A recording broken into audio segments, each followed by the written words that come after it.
Ces derniers jours, une nouvelle polémique a secoué les cercles géopolitiques, alimentés par une série d'articles du Times of Israel.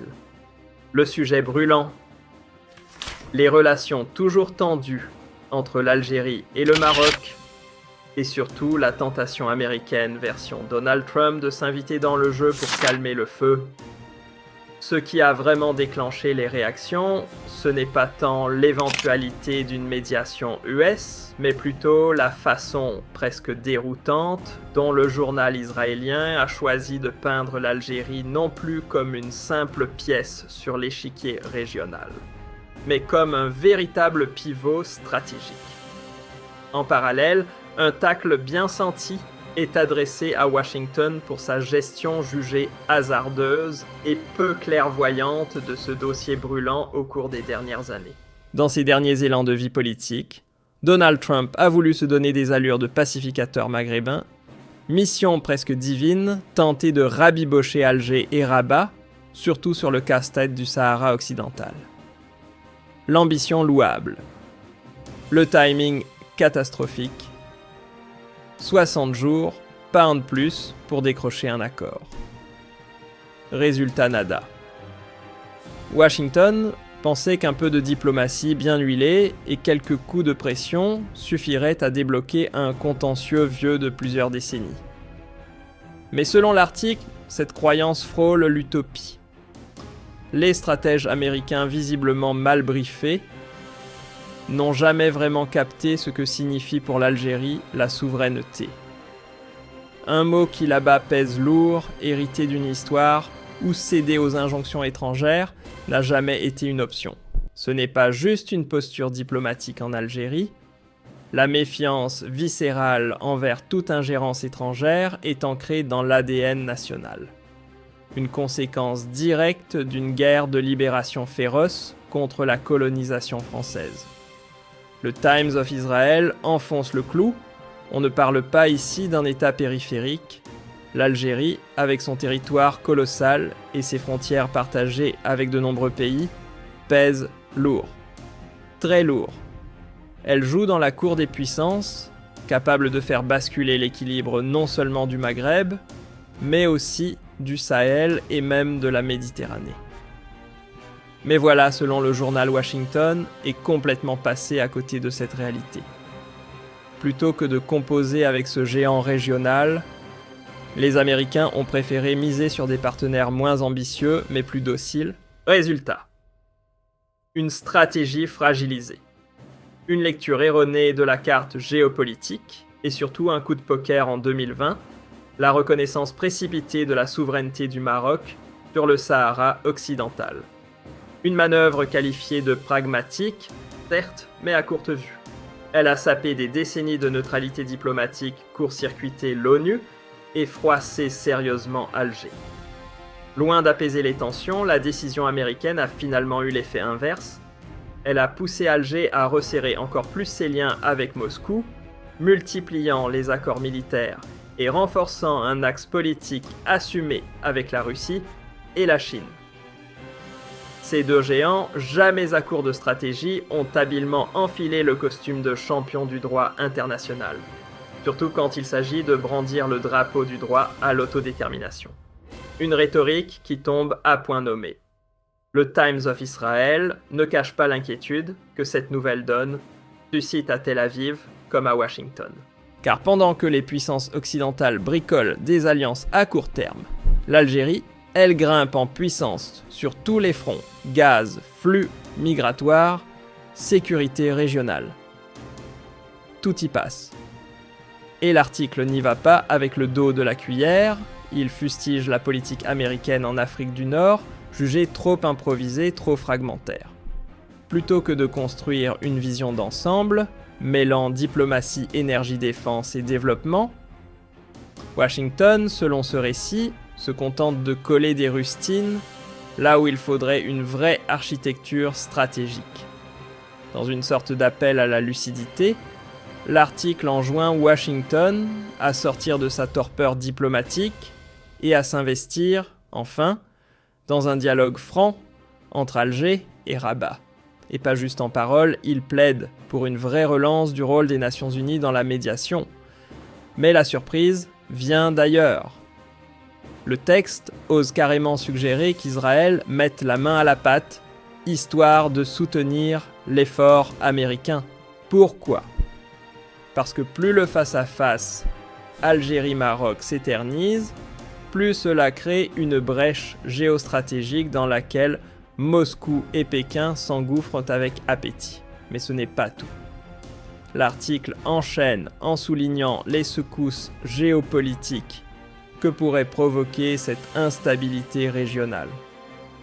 L'Europe, qui a troqué le gaz russe contre les livraisons algériennes, se retrouve désormais à la merci d'Alger pour éviter de grelotter l'hiver. Autrement dit, la moindre étincelle en Afrique du Nord pourrait se propager jusqu'aux rives méditerranéennes et agiter le Sahel. Un effet domino que Bruxelles préférerait sans doute éviter. Et non, le Maroc n'échappe pas non plus au pic bien senti. D'après l'article, sa récente stratégie de communication et sa diplomatie plutôt musclée n'ont fait que creuser un peu plus les lignes de fracture dans la région. Rabat, à force de vouloir imposer son récit, se retrouve de plus en plus isolé, surtout depuis que les États-Unis se sont emmêlés les pinceaux en combinant maladroitement les notions d'autonomie et de droit à l'autodétermination. Résultat, le dossier déjà explosif devient encore plus difficile à désamorcer. Sous ces airs d'analyse froide et géopolitique, le texte cache à peine sa vraie nature, une plaidoirie bien ficelée pour réveiller Washington sur l'importance capitale de l'Algérie dans le grand échiquier nord-africain. On sent bien que l'objectif est de faire comprendre aux décideurs américains que sans Alger, aucune stratégie ne tient debout. Le message est clair, les outils d'influence classiques ne marchent pas sur un pays forgé dans la résistance et farouchement attaché à son indépendance. En guise de conclusion, l'article tire la sonnette d'alarme. Le puzzle géopolitique nord-africain est en train de se reconfigurer à vitesse grand V. Et pendant que certains imaginent qu'Israël regarde ça d'un œil lointain, la réalité serait tout autre.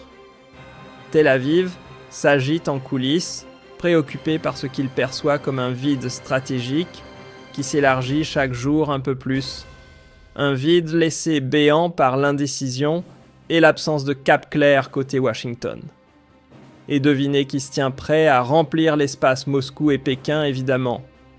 L'article même, s'il laisse transparaître quelques préférences politiques bien senties, ne fait pas dans la demi-mesure quand il s'agit de saluer l'influence montante de l'Algérie, autant sur le plan militaire que diplomatique.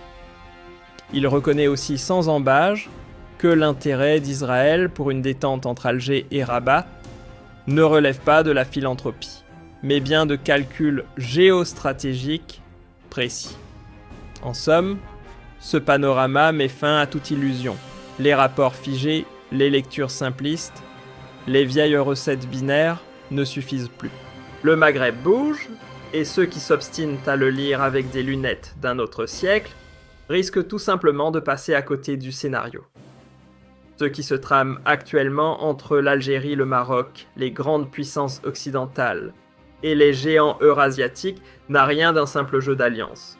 C'est une véritable redéfinition des rapports de force planétaires, où chaque camp avance ses pions avec prudence, tentant de sécuriser ses intérêts, dans un monde devenu un immense échiquier instable, tiraillé par des rivalités de plus en plus féroces. Et dans ce tumulte global, un acteur surprend l'Algérie. Longtemps perçue comme silencieuse ou difficile à cerner depuis l'extérieur, elle prouve à coups de décisions souveraines et de stratégies bien rodées qu'elle n'est pas du genre à se faire dicter la marche à suivre. Que ce soit face à l'Occident ou aux grandes puissances émergentes, Alger ne fléchit pas et impose avec constance sa propre ligne de conduite. Ce refus catégorique de se plier aux injonctions extérieures ne sort pas de nulle part. Il prend racine dans une histoire particulière, façonnée par une lutte anticoloniale intense, et dans une culture politique profondément imprégnée d'indépendance. C'est cette ossature identitaire qui fait que toute tentative d'ingérence étrangère finit par se heurter à un mur invisible, mais solidement ancré dans l'ADN algérien. Quand Washington, Tel Aviv ou d'autres capitales influentes appellent l'Algérie à se rapprocher du Maroc comme s'il s'agissait d'un simple malentendu à aplanir autour d'un café diplomatique, ils passent complètement à côté de la réalité du terrain. Ces appels à une normalisation express ressemblent plus à un jeu d'équilibristes géopolitiques qu'à une vraie tentative de compréhension des racines profondes du désaccord. Le Sahara occidental pour Alger comme pour Rabat, ce n'est pas juste un dossier à traiter, c'est une pièce maîtresse de leur stabilité interne et de leur légitimité politique. Alors imaginez qu'on puisse plaquer une solution toute faite ou accélérer le processus à coups de déclarations bien tournées, c'est risquer de jeter de l'huile sur un feu déjà incandescent. D'ailleurs, ces idées d'accord rapides, souvent agitées par certains diplomates occidentaux, sont tout simplement déconnectées du réel. Elles ignorent la densité historique, l'épaisseur identitaire et la complexité juridique d'un conflit enraciné dans des décennies de confrontations silencieuses. Et ce n'est pas seulement une affaire de gouvernement les peuples eux-mêmes, portent des récits nationaux antagonistes, des récits nourris par l'histoire, la mémoire collective, les blessures passées, autant d'éléments qui rendent tout compromis infiniment plus difficile qu'il n'y paraît. La récente posture des États-Unis. Un grand écart diplomatique permanent entre coups de poker pragmatiques et volonté affichée de stabiliser le Maghreb. Mais face à des acteurs aux intérêts souvent divergents, difficile de tenir une ligne cohérente. L'exemple parfait, la reconnaissance en 2020 de la souveraineté du Maroc sur le Sahara occidental. Une décision pensée pour répondre à des calculs immédiats, certes, mais qui a fini par miner la crédibilité de Washington auprès d'Alger et ruiner au passage l'image de l'Amérique en tant que médiateur impartial dans la région. Et pendant que l'oncle Sam se prend les pieds dans ses propres contradictions d'autres, avancent leurs pions en silence. La Russie et la Chine, elles flairent la faille.